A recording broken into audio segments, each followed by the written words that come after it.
ఆదిలాబాద్ జిల్లా బోధలో తెలంగాణ బహుళజన బీడీ కార్మిక సంఘం బీఎల్టీయూ ఆధ్వర్యంలో ధర్నా చేసి తహసీల్దార్కి వినతిపత్రం అందజేశారు. అనంతరం తెలంగాణ బహుళజన బీడీ కార్మిక సంఘం బీఎల్టీయూ రాష్ట్ర అధ్యక్షులు ఎస్ సిద్దిరాములు మాట్లాడుతూ బీడీ కార్మికులకు, ప్యాకర్లకు, బట్టి చాటన్ తదితర కార్మికులకు 4016 రూపాయల జీవనభృతి ఎలాంటి షరతులు లేకుండా 2014 ఫిబ్రవరి 22వ తారీఖు కటాఫ్ డేటు తొలగించి ప్రతి ఒక్కరికి 4016 రూపాయల జీవనభృతి ఇవ్వాలని తెలంగాణ బహుళజన బీడీ కార్మిక సంఘం బీఎల్టీయూ నిర్మల్ జిల్లా ఆదిలాబాద్ జిల్లా కమిటీ ఆధ్వర్యంలో నెలకొండ తహసీల్ ఆఫీస్ ముందు ఆందోళన చేసి తహసీల్దార్ గారికి బోధు తహసీల్ ఆఫీస్ ముందు ఆందోళన చేసి మళ్ళీ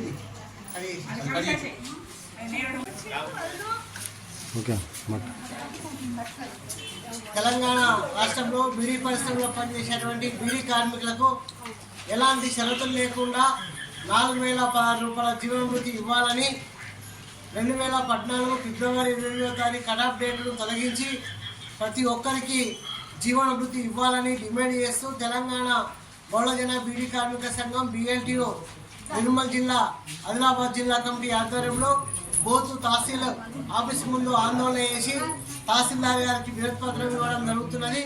ముఖ్యంగా తెలంగాణలో కాంగ్రెస్ ప్రభుత్వం అధికారంలోకి రాకముందు మేము అధికారంలోకి వస్తే బీడీ పరిశ్రమలో పనిచేసేటువంటి కార్మికులందరికీ ఎలాంటి షరతులు లేకుండా 4016 రూపాయల జీవనభృతి ఇస్తామని ముఖ్యమంత్రి రేవంత్ రెడ్డి గారు హామీ ఇవ్వడం జరిగినది. అదేవిధంగా మహిళలు, గృహిణులు ఎవరైతే ఉన్నారో ఇళ్లల్లో వంటలు చేసేటువంటి మహిళలకు కూడా మరి ప్రతి ఒక్కరికి 2500 రూపాయల వృత్తి కల్పిస్తా అనేది మహాలక్ష్మి పేరు మీద ఇస్తా అనేది చెప్పడం జరిగినది. మరి అధికారంలోకి వచ్చి సంవత్సరం అయిపోతున్నా నేటి వరకు మహాలక్ష్మి కానే పోయింది, జీవనభృతి ఈయనే పోయింది. మరి వాళ్ళ బీడీ కార్మికులు 2014 తర్వాత పిఎఫ్ నెంబర్ వచ్చిన వాళ్ళకు ఈ రోజు వరకు వాళ్ళ జీవనభృతి రావడం లేదు. వాళ్ళ బీడీ పరిశ్రమలో పనిచేసేటువంటి కార్మికులకు చేతి నిండా పని లేదు. నెలలో 2 రోజులు, 4 రోజులు, 5 రోజులు మాత్రమే ఇవాళ పని దొరుకుతున్నది. దీని మూలంగా ఇవాళ బీడీ కార్మికులు తీవ్ర ఆర్థిక ఇబ్బందులతో ఎదుర్కొంటున్నారు. కాబట్టి ఇప్పటికైనా తెలంగాణ రాష్ట్ర ముఖ్యమంత్రి గారు వెంటనే స్పందించి తక్షణమే ఎలాంటి షరతులు లేకుండా ప్రతి ఒక్కరికి 4000 జీవనభృతి ఇవ్వాలా. లేని ఎడల తెలంగాణ బహుళజన బీడీ కార్మిక సంఘం ఆధ్వర్యంలో పెద్ద ఎత్తున మరి రాష్ట్ర వ్యాప్తంగా పెద్ద ఎత్తున ఆందోళన చేస్తాం. అవసరమైతే చలో హైదరాబాదు చేయడానికైనా నిర్వహించడానికైనా వెనుకాడము. మరి ఇప్పటికైనా తెలంగాణలో ఉన్నటువంటి మంత్రులు కానీ, ఎమ్మెల్యేలు కానీ, ముఖ్యమంత్రి కానీ జోక్యం చేసుకొని కార్మికులకు తక్షణమే 4016 రూపాయల జీవనభృతి ఇవ్వాలా.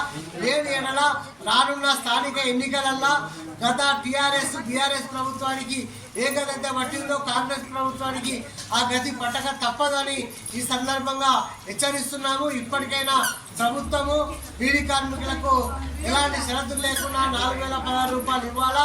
ఎందుకంటే ఇవాళ వాళ్ళు చేస్తే 12 గంటలు 14 గంటలు పనిచేస్తే ఇవాళ 200 కూడా ఇవాళ కూలి రావడం లేదు.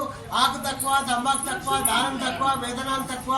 ఇవాళ దీని మూలంగా ఇవాళ బీడీ కార్మికుల కుటుంబాలు తీవ్ర ఆర్థిక ఇబ్బందులతో ఉన్నారు. మరొక దిక్కు ఇవాళ బీడీ పరిశ్రమ మీద కేంద్ర ప్రభుత్వము మరి జిఎస్టీ కానీ, కోప్రా చట్టం కానీ, మరి తేలు బొమ్మ, క్యాన్సర్ బొమ్మ లాంటి పెట్టడం మూలంగా ఇవాళ బీడీ పరిశ్రమ ఉపాధి దెబ్బతినడం జరిగినది. ఇప్పటికైనా కేంద్ర ప్రభుత్వము బీడీ పరిశ్రమ పెట్టినటువంటి మరి ఆంక్షలు ఎత్తివేయాలా, క్యాన్సర్ బొమ్మను తొలగించాలా, జిఎస్టీని రద్దు చేయాలా. మరి కేంద్ర ప్రభుత్వం కూడా బీడీ కార్మికులకు 10,000 రూపాయల జీవనభృతి ఇవ్వాలా. తెలంగాణ రాష్ట్ర ప్రభుత్వము 4016 రూపాయల జీవనభృతి ఇవ్వాలా.